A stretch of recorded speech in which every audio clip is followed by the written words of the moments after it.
अब देखते हैं एक्सरसाइज 1.4 है ना, विलोपन विधि वाली। तो पहला क्वेश्चन दिया है, लिखा है निम्न समीकरणों के युग्म को विलोपन और प्रतिस्थापन विधि से हल कीजिए और बाद में ये भी बताना कि कौन सी विधि उपयुक्त है। वो आपके ऊपर निर्भर करता है कि आपको कौन सी अच्छी लगती है। तो पहला ये दिया क्वेश्चन, हम इसे दोनों तरीके से करेंगे, प्रतिस्थापन से भी और विलोपन से भी। तो पहले करेंगे विलोपन से, देखते हैं हम क्या कर सकते हैं इसमें।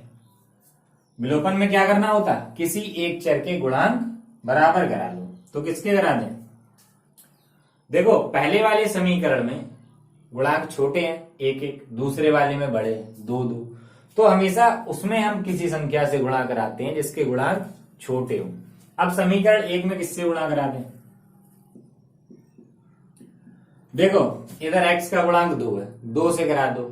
इधर y का गुणांक 3 है, या 3 से करा दो, 2 से करा दो या 3 से करा दो। ठीक है, तो कर रहे हैं 2 से, तो 2 से गुणा करेंगे, देखो क्या आ जाएगा, 2x प्लस 3y 5। और इसी के नीचे दूसरा समीकरण लिख दो, सॉरी यहां 2y रहेगा इक्वल 4। अच्छा हमने गुणा कर दिया गलत, दोनों साइड करना, दोनों साइड। ठीक है, 2 2 2। अब ये समीकरण दूसरा, या चाहो तो 3 डाल दो या ना डाल दो, कुछ भी कोई फर्क नहीं पड़ता। अब देखो जिनके गुणांक बराबर हैं उनके चिन्ह कैसे, तो इसका भी प्लस इसका भी प्लस, तो हम यहाँ क्या करेंगे, घटाएंगे। तो घटाने पर देखो जो लोग डायरेक्ट एक्सरसाइज पे आए हैं तो उनको समझ में नहीं आएगा, पहले इसके बारे में जो बताया, इसका इंट्रोडक्शन है वो देखो, उसके बाद समझ में आएगा क्या हो रहा है इसमें। तो ये माइनस का हो जाएगा, ये प्लस का और ये माइनस का। ठीक है, सभी के चिन्ह बदलने हैं। अब ये प्लस माइनस का खत्म, अब ये प्लस का 2y, ये प्लस का 3y, तो कितना हो गया 5y। And 10 minus 4 6, y equal 6/5। और ये किसी भी एक समीकरण में रख दो जिससे दूसरे चर की वैल्यू निकालना इजी हो, उसमें रखेंगे। देखो समीकरण एक में गुणांक छोटे हैं, उसी में रख दो क्योंकि उससे सरल हो जाएगा निकालना। तो इसमें रखेंगे y की जगह, तो x प्लस 6/5 इक्वल 5, ये उस साइड कर दो। तो अब ले लो एलसीएम, एलसीएम लेंगे क्या हो जाएगा, एलसीएम 5 और ये 25 माइनस 6, तो x इक्वल कितना आ गया 19/5। एक ये निकल आया और एक ये निकल, दोनों निकल आए। ये कौन सी विधि लगी इसमें, विलोपन विधि। ठीक है, विलोपन विधि। अब देखते हैं प्रतिस्थापन विधि से क्या होगा। प्रतिस्थापन विधि, तो देखते हैं दोनों समीकरण लिखो, x प्लस वाई इक्वल 5, ये equation 1, and 2x minus 3y equal 4, this is equation 2। अब देखो प्रतिस्थापन में क्या होता है कि पहले एक समीकरण चुनो और वो समीकरण जिसमें गुणांक छोटे हों। तो पहले वाले में गुणांक छोटे हैं एक्स वाई के, समीकरण ले लिया हमने, पता चल गया हमें ये वाला लेना। उसके बाद इन दोनों इसमें से दो चर में से किसी एक की वैल्यू निकाल लो, x की निकाल लो या y की निकाल लो। तो हम यहां से निकाल ले रहे y की, क्या आ जाएगा 5 माइनस x, और दूसरे समीकरण में रख दो, इसमें रखेंगे y की जगह। तो देखो 2 ऐसे ही, x ऐसी, माइनस 3 ऐसी, y की जगह में लिखना 5 माइनस x और बराबर के बाद लिखा 4। अब इसे हल कर लो, -3 का अंदर गुणा करा दो, तो -15 प्लस 3x बराबर 4। ये दोनों जुड़ गए, 5x हो गया, ये जाएगा उधर राइट साइड में, तो क्या हो जाएगा प्लस का, तो 5x 19, तो x बराबर कितना आ गया, ये पता है गुणा वाला भाग में 19/5। ये x का मान, इन दोनों में से किसी समीकरण में रख दो, या फिर यहां रख दो जो हमने y इक्वल लिख रखा 5 माइनस एक्स, इसमें रख दो। तो y इक्वल 5 माइनस 19/5, एलसीएम ले लो, क्या हो जाएगा 5, 25 माइनस 19, कितना बचेगा 6/5। तो देखो दोनों से ही मान बराबर आए, ठीक है। देखो x है 19/5, y है 6/5।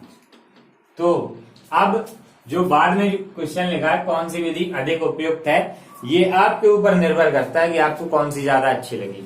मेरे लिए, मेरी नजर से देखें तो विलोपन विधि ज्यादा सही है, क्योंकि इसमें कम टाइम लगता है, इसमें टाइम ज्यादा लगता है, ये इजी होता।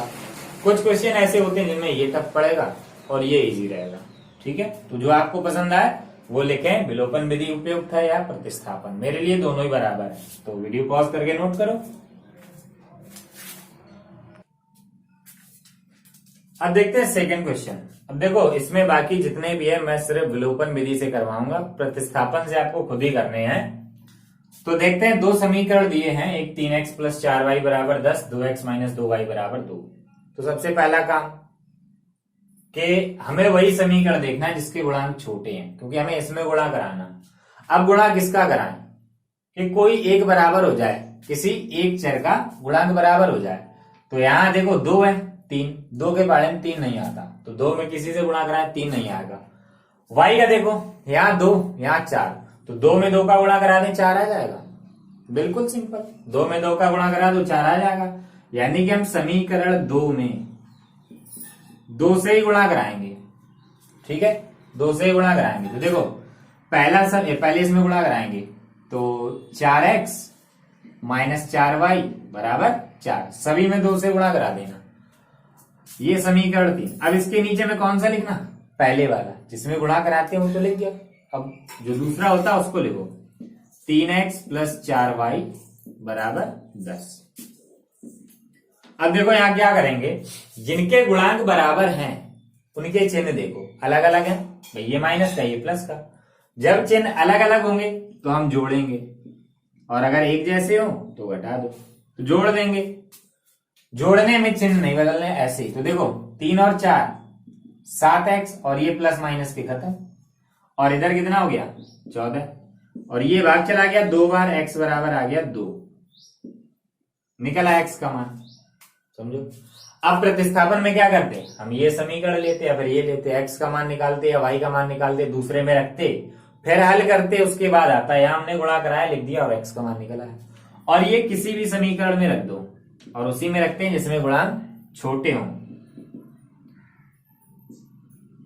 इक्वेशन सेकंड में रख दो, इक्वेशन 2 में। तो देखो 2 × 2, x की जगह -2y = 2, तो ये उधर कर दो, तो -2y = 2 - 4, -2y = क्या आ जाएगा -2, और ये -2 से -2 खत्म, y = 1। आंसर हो गया। तो वीडियो पॉज करके नोट करो। अब देखते हैं तीसरा।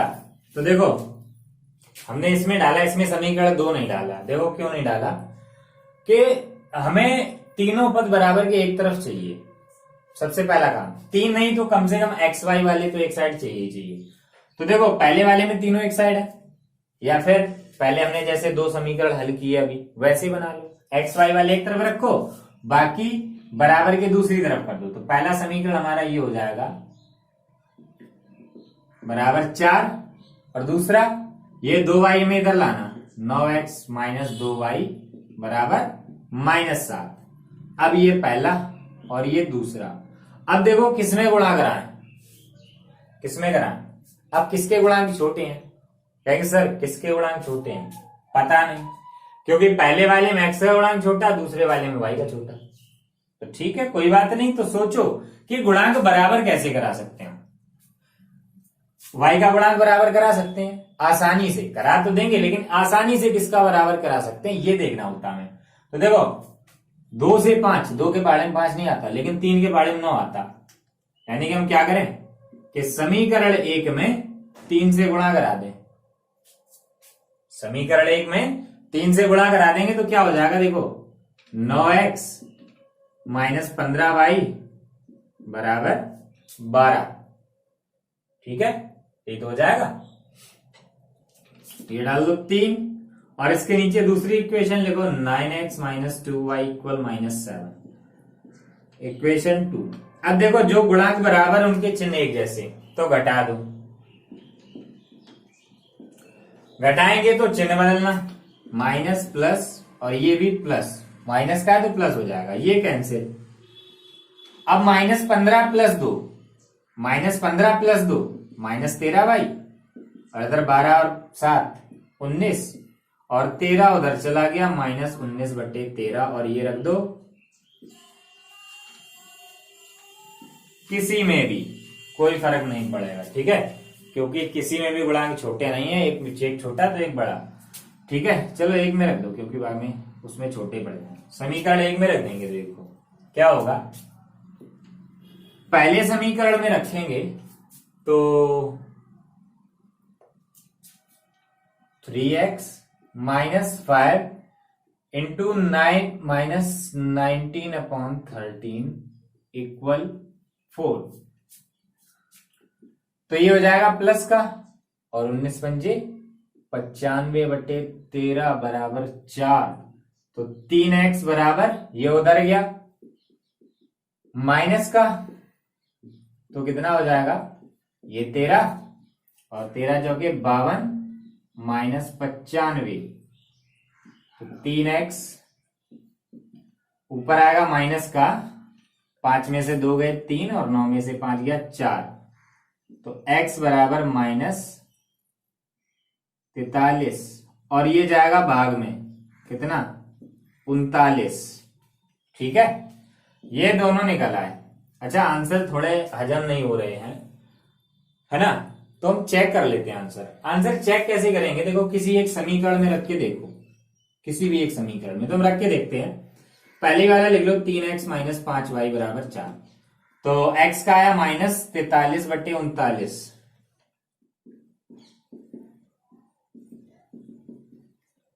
तो 3 माइनस 43/39 -5, जगह थोड़ी कम रखी, या -19/13 बराबर 4। तो ये भाग चला जाएगा 13, एलसीएम आया 13, ये 43 माइनस का, और ये माइनस माइनस प्लस 95। तो ये कितना बचेगा 52/13, 4। ठीक है, ओके, आंसर हमारे सही है। ठीक है, ये x की वैल्यू और ये y की वैल्यू। तो वीडियो पॉज करके नोट करो। अब देखते हैं चौथा। तो देखो इसमें हमने अभी यहां समीकरण नहीं डाल रखे। ठीक है, पहले हम इसे व्यापक रूप में लेके आएंगे जनरल फॉर्म में, उसके बाद हम समीकरण 1 समीकरण 2 डालेंगे। जब भी हर लिखा मिल जाए, हर सबसे पहले हटाना। और हर कैसे हटता, एलसीएम लेके 6, 3x और 2 का गुणा इधर हो जाएगा 4y बराबर -1, यानी कि 3x प्लस 4y बराबर -6। ये पहला समीकरण। ऐसे इधर लेंगे तो 3x माइनस y बराबर 3, तो 3x माइनस y बराबर 9। ये दूसरा समीकरण। अब हमें गुणांक बराबर कराने, लेकिन इसमें पहले से ही बराबर है देखो x के, तो हमें गुणांक बराबर कराने ही नहीं। लिखो पहला समीकरण लिखो और दूसरा लिखो, और देखो जिसके गुणांक बराबर हैं, भाई हम क्या करते हैं, गुणांक इसलिए कराते हैं, गुणांक बराबर कराने के लिए। किसी संख्या से भी गुणा करते हैं कि हम गुणांक बराबर हो जाए, इसके लिए करते हैं। लेकिन इसमें पहले से ही बराबर, जब पहले से ही बराबर है तो हम क्यों कराएं गुणा। ठीक है, अब जिसके गुणांक बराबर हैं वो दोनों के चिन्ह प्लस है, दोनों एक जैसे, तो हम क्या करेंगे, यहां जब चिन्ह एक जैसे हो तो घटाएंगे। घटा दो, ये माइनस, ये प्लस और ये माइनस, तो ये प्लस माइनस खत्म। और ये कितना हो गया 5y, भाई दोनों प्लस के हैं, और इधर -15, दोनों माइनस के जुड़ गए, तो y इक्वल -3।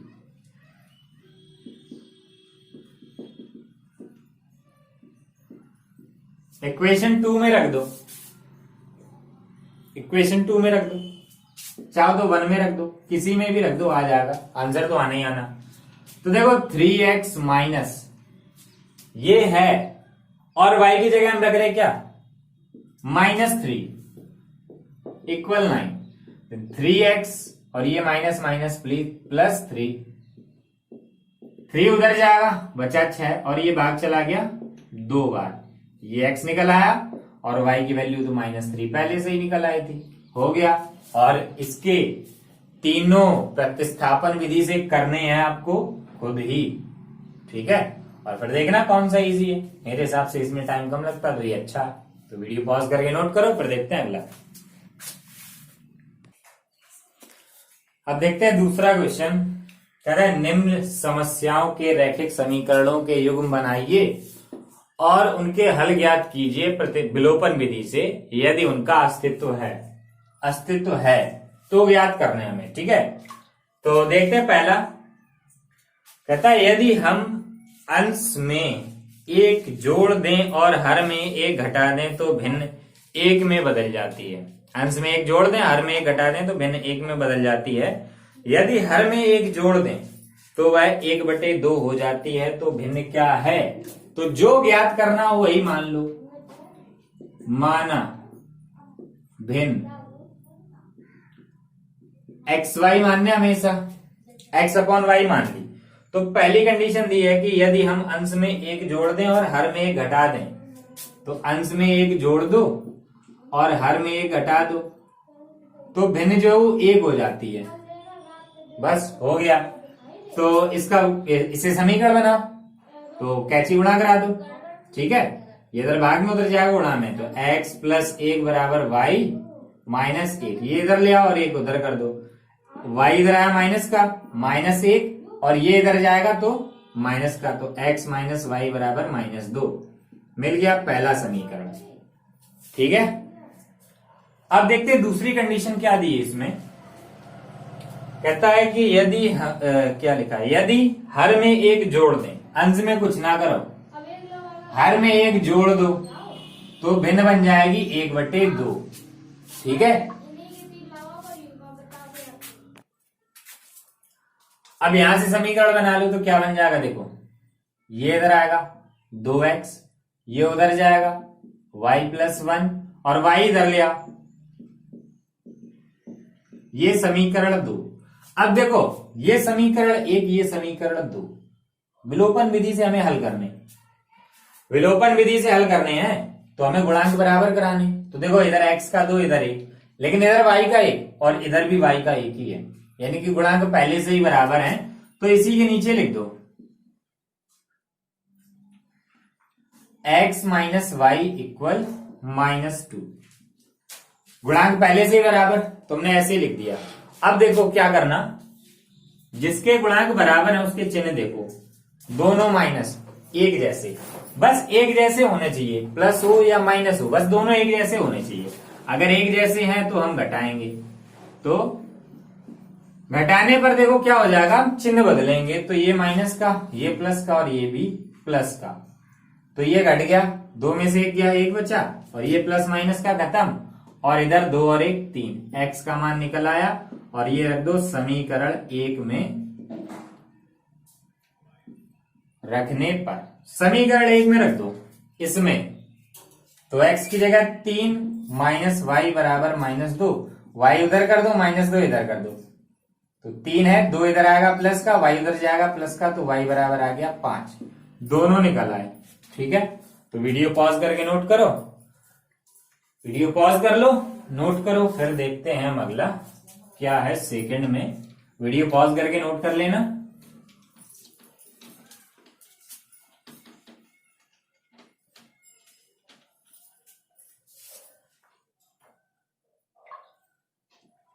चलो अब देखते हैं दूसरा, पहले क्वेश्चन पढ़ लो उसके बाद करेंगे। देखो कदा 5 वर्ष पूर्व नूरी की आयु सोनू की आयु की 3 गुनी थी, 10 वर्ष पश्चात नूरी की आयु सोनू की आयु की 2 गुनी हो जाएगी, तो नूरी और सोनू की आयु कितनी है। तो देखो जब भी एज वाला क्वेश्चन आता है तो हमेशा उसमें जो पूछा जाए, ये तो हर क्वेश्चन में जो पूछा जाए वही मानते हैं, ठीक है। तो जो पूछा गया, ठीक है, उसको मानना। अब आयु वाला है, उसमें हमेशा वर्तमान आयु पूछी जाती है, ठीक है। तो वर्तमान आयु की बात चल रही है, माना वर्तमान आयु। और अगर कभी भी वर्तमान आयु पूछी ना जाए तब भी वर्तमान ही माननी है, क्योंकि वर्तमान से ही आगे पीछे जाया जाता है, ठीक है। तो नूरी की मान ली हमने x वर्ष, और सोनू की y वर्ष, ठीक है। अब देखते हैं कंडीशन क्या है।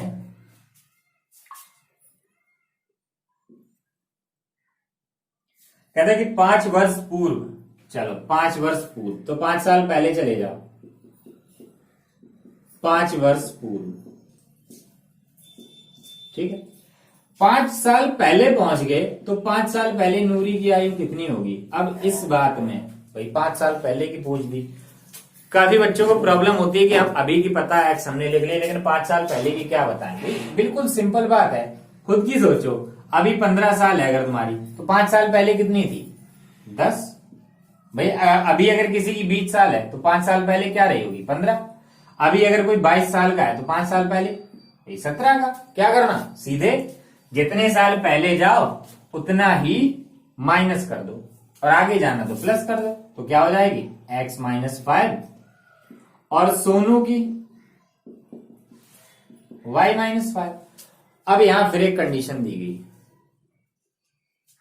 क्या कहता है कि नूरी की आयु सोनू की आयु की 3 गुनी। चलो नूरी की आयु लिखो और सोनू की आयु लिखो, ठीक है। अब इन दोनों में से बड़ा कौन है। कहता है कि नूरी की आयु सोनू की आयु की 3 गुनी है, यानी कि नूरी बड़ी है, नूरी बड़ी है। तो दो संख्याएं अगर हम लें, जैसे हमने ले लिया 15 और 5, अब हमें इन दोनों को बराबर कराना। तो बराबर कराने के लिए क्या, जो छोटा होगा उसी में कुछ करेंगे, या तो हम जोड़ेंगे या गुणा कराएंगे, ठीक है। भाई क्या 15 में हम क्या करेंगे, जो इसके बराबर आ जाए घटाना पड़ेगा, लेकिन हमें बड़े को छोटा नहीं करना, छोटे को बड़ा करना, ठीक है। इस पे ध्यान दो कि छोटे को बड़ा करना, बस इससे हो जाएगा काम। तो हम 5 से 15 कैसे बनाएं, या तो 3 का गुणा करा दें या हम 10 जोड़ दें, दोनों में से ही बराबर हो जाएगा, ठीक है। दोनों में से ही बराबर हो जाएगा ना। तो यहां छोटा है सोनू, सोनू की आयु कम है, तो हम सोनू की आयु में कुछ करेंगे, या तो जोड़ेंगे या गुणा कराएंगे, तभी बराबर आएगा। तो देखो यहां कहा गया कि ये 3 गुना बड़ा है, ये 3 गुना बड़ा है, तो ये जितने गुना है उतने ही का दूसरी तरफ गुणा करा दो, दोनों बराबर, और यहां से हमें मिलेगा एक समीकरण। ध्यान रहे हमेशा छोटे वाले में जोड़ना या गुणा कराना, वो क्वेश्चन में दिया जाएगा। अगर गुना लिखा तो सीधी बात गुणा, और अधिक लिखा तो जोड़ेंगे। तो यहां से समीकरण निकालेंगे, x minus 5 equal 3x minus 15। तो ये सॉरी 3y, ये इस तरफ ले आओ और ये उधर ले जाओ, तो 3y इधर आएगा माइनस का, और 5 उधर जाएगा तो प्लस का। तो x माइनस 3y बराबर माइनस 10। ये पहला समीकरण, ये पहला समीकरण आ गया। चलो अब देखते हैं दूसरी कंडीशन क्या दी गई। दूसरी कंडीशन में 10 वर्ष पश्चात, यानी कि 10 वर्ष बाद, तो फिर से लिखो नूरी की आयु क्या होगी और सोनू की क्या होगी। तो देखो 10 साल आगे जाएंगे, देखो अगर पहले जाना तो माइनस करना, और आगे जाना तो प्लस करना। भाई अगर अभी तुम 15 के हो तो 10 साल बाद 25 के हो जाओगे, नहीं हो जाओगे, ठीक है। तो पीछे जाना तो माइनस करो, आगे जाना तो प्लस करो। तो नूरी की हो जाएगी x प्लस 10 साल बाद है तो 10, y प्लस 10, ये हो गई। तो फिर कहा कि जो नूरी की आयु है वो 2 गुनी हो जाएगी सोनू की आयु की। दोनों की लिखो, ये नूरी की और ये सोनू की। तो नूरी की आयु सोनू की आयु की 2 गुनी। देखो पूरी जिंदगी जो बड़ा होता है वो बड़ा रहता है हमेशा, ठीक है। तो अब भी नूरी की आयु ज्यादा, और कितनी ज्यादा, 2 गुनी, तो 2 का गुणा करा दो। तो x प्लस 10, 2y प्लस 20, ये 2y इधर ले आओ, ये उधर ले जाओ, तो x माइनस 2y बराबर 20 माइनस 10, तो x माइनस 2y बराबर 10। ये दूसरा समीकरण। दोनों समीकरण मिल गए और देखो x के गुणांक पहले से ही बराबर, इधर भी एक इधर भी एक, तो सीधा इसके नीचे लिखो x माइनस 3y इक्वल -10, ये पहला समीकरण। और देखो जिनके गुणांक बराबर उनके चिन्ह एक जैसे, तो घटा दो, घटाएंगे तो हम चिन्ह बदलेंगे, तो ये कट गया। अब देखो प्लस का 3y माइनस का 2y, ऊपर माइनस का नीचे प्लस का, तो प्लस का y बचा, और ये 10 10 20, और ये मान रख दो।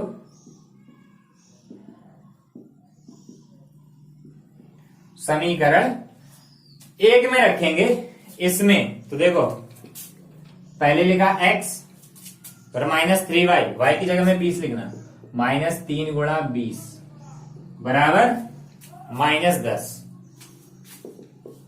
तो x बराबर -10, ये उधर जाएगा प्लस का, इधर माइनस का उधर जाएगा प्लस का, और 20 दिया 60, तो x बराबर 50, ये x निकला, ये y निकला। तो देखो नूरी की आयु कितनी है, 50 वर्ष, और सोनू की 20 वर्ष। हो गया आंसर। तो वीडियो पॉज करके नोट करो।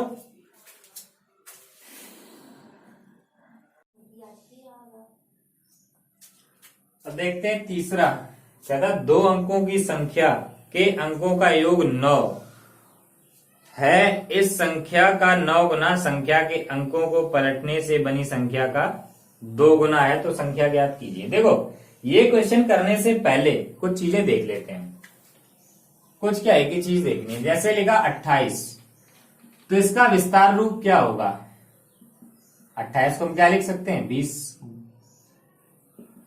20 प्लस 2 20 प्लस 8 है ना, और इसको हम क्या लिख सकते हैं, 20 को 2 गुणा 10 प्लस 8। ऐसे यार 58 है तो 5 गुणा 10 प्लस 8, ठीक है। अगर 92 लिखा तो 9 गुणा 10 प्लस 2। 75 लिखा तो 7 गुणा 10 प्लस 5। देखो ये बताने का मतलब क्या है मेरा, कि 2 अंकों की संख्या में जो इकाई का अंक है वो तो ऐसे ही लिखना, अगर हम विस्तार रूप में लिखते हैं। दहाई के अंक में हम 10 के गुणा के रूप में लिख सकते हैं दहाई के अंक को, ठीक है। दहाई के अंक को हम 10 के गुणा के रूप में लिख सकते हैं, ठीक है। इसका काम है इसमें, इसलिए बता। तो हमें संख्या ज्ञात करनी है 2 अंकों की संख्या, तो हम लिखेंगे माना इकाई का अंक। अब 2 अंकों की संख्या तो 2 अंक होंगे, है ना, इकाई और दहाई।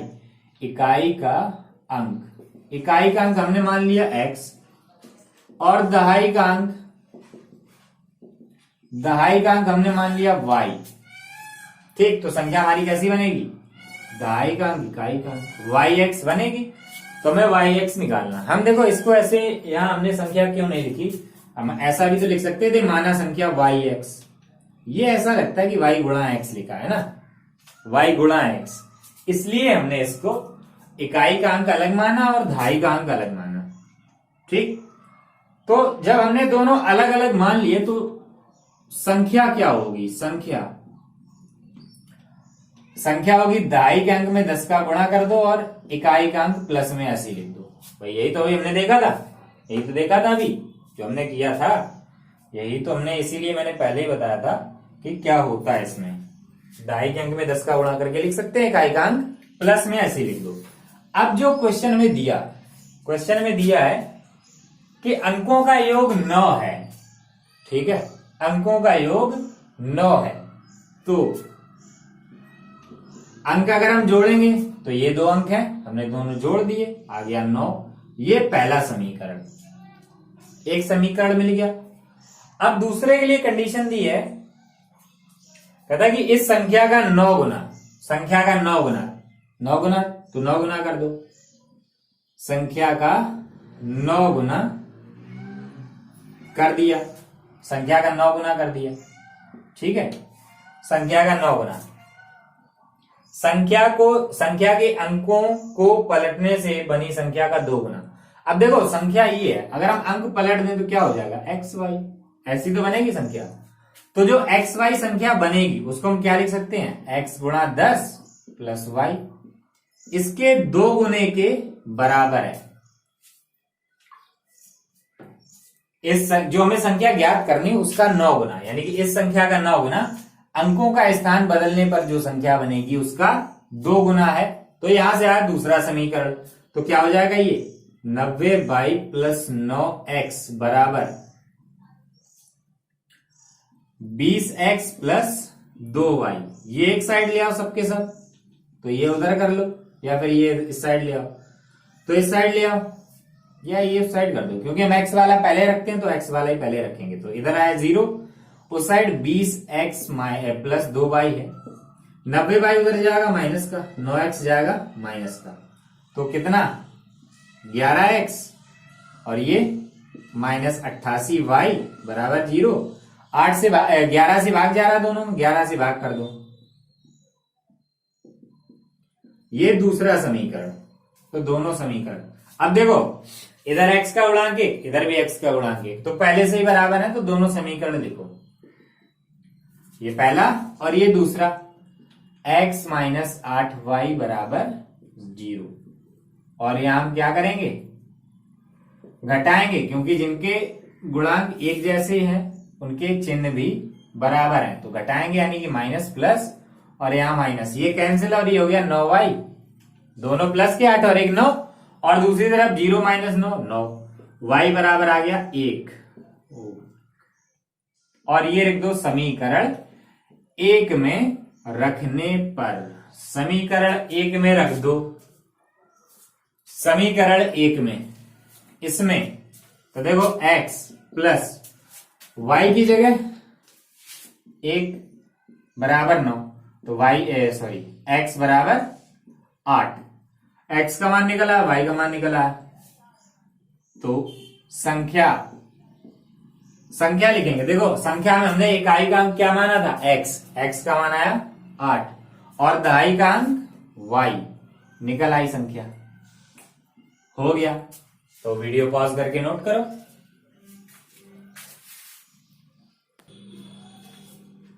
अब देखते हैं चौथा क्या है कि मीना 2000 रुपए निकालने के लिए एक बैंक गई।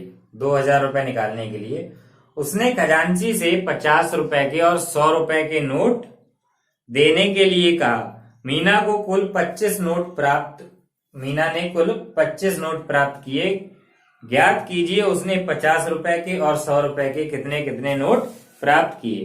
तो ये बताना है कि 2000 रुपए निकालने थे, उन्हें कह दिया 2000 निकालने थे, और 100 रुपए के नोट मिले 50 रुपए के। तो हमें ये बताना है कि 100 रुपए के कितने नोट मिले और 50 रुपए के कितने नोट मिले।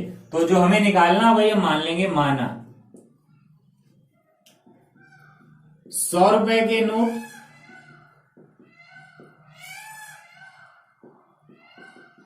x मिले और 50 रुपए के नोट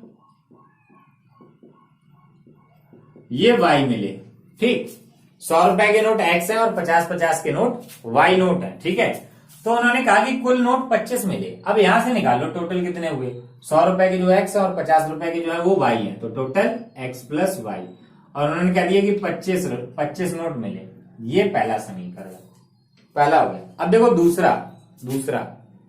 दूसरा समीकरण निकालने के लिए उन्हें टोटल अमाउंट दिया कि कुल कितने रुपए, कुल 2000 है। अब उससे देखो कैसे निकलेगा कि 100 रुपए के x नोट है तो कितने रुपए हुए भाई, उसे 100 रुपए के x नोट मिले तो कितने। देखो अगर 100 रुपए के अगर 5 नोट दिए जाए तो 500 रुपए हुए।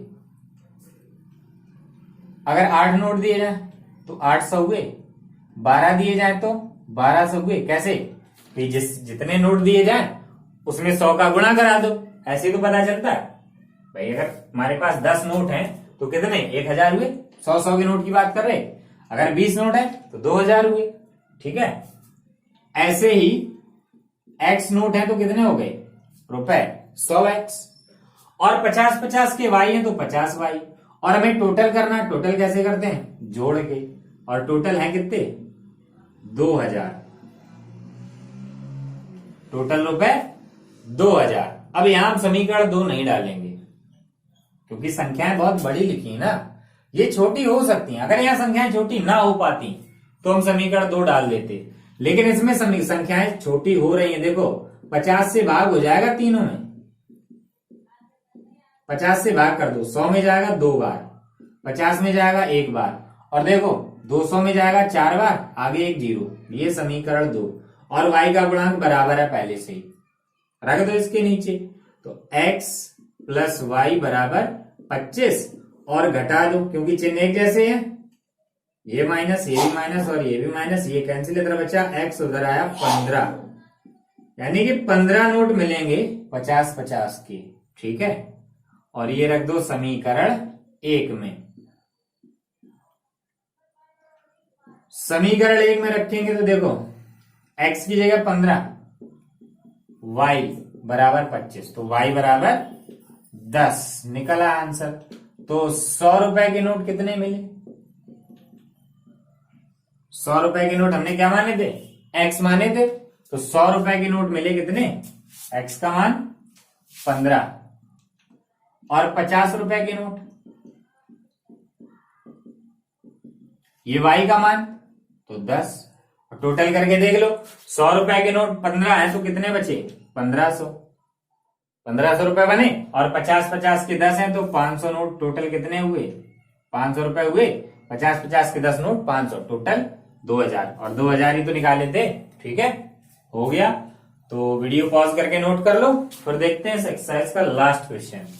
और वीडियो अगर पसंद आ रही है तो वीडियो को लाइक जरूर करें, और इस एक्सरसाइज में अगर कोई प्रॉब्लम हो, कुछ समझ में ना आया हो, तो कमेंट में जरूर बताएं, आपकी समस्या का समाधान किया जाएगा।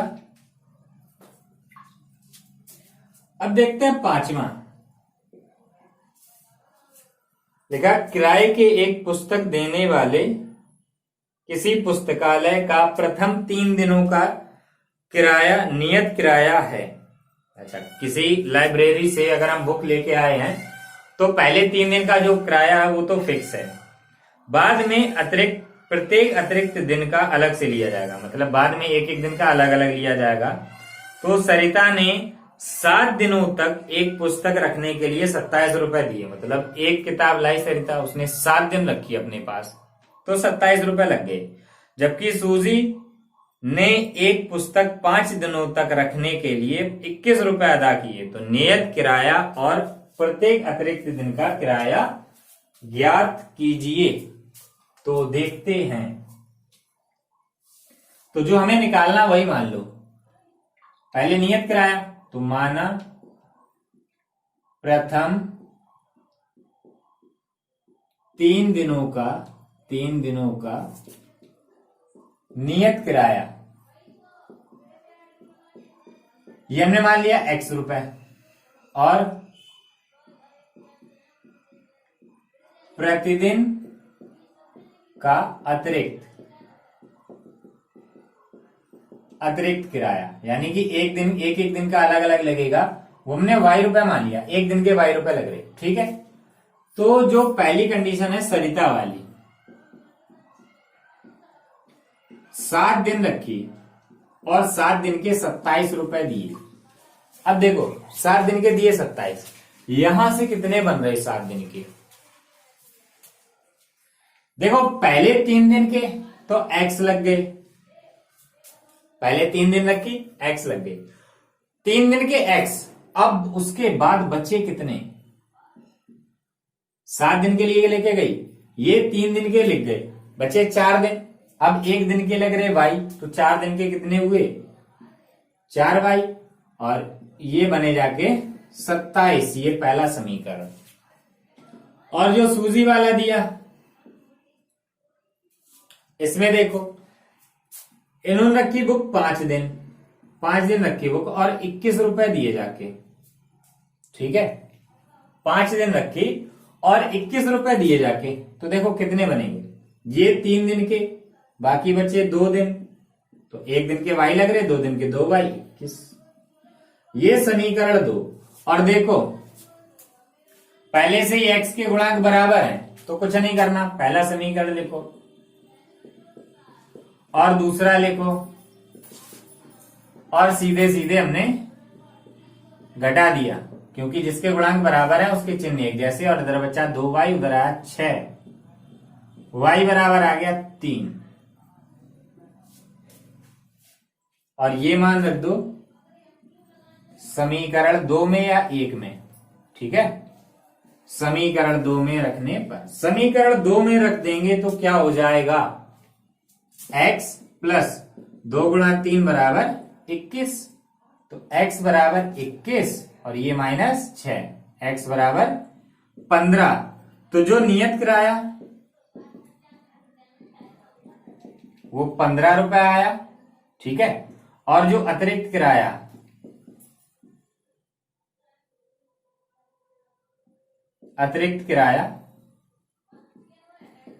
वो 3 रुपए प्रतिदिन, 3 रुपए प्रतिदिन हो गया।